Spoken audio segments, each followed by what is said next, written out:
Hi friends, Vinayagar சதுர்த்திக்கு பூரண கொழுக்கட்டை செஞ்சதில் பூரணம் மீதி இருந்தது.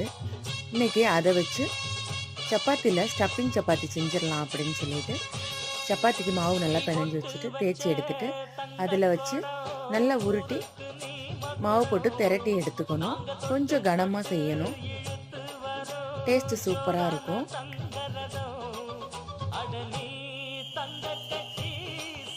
இந்த மாதிரி உருட்டிட்டு மேலே மாவு வச்சு தேய்ச்சிட்டு கல்லை நல்லா சூடாக்கிட்டு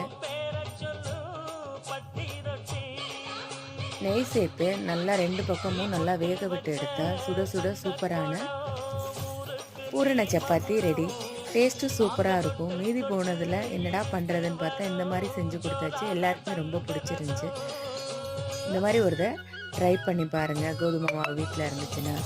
பாய் பாய், டேக் கேர். செஞ்சு பார்த்துட்டு கண்டிப்பாக கமெண்டில் சொல்லுங்கள்.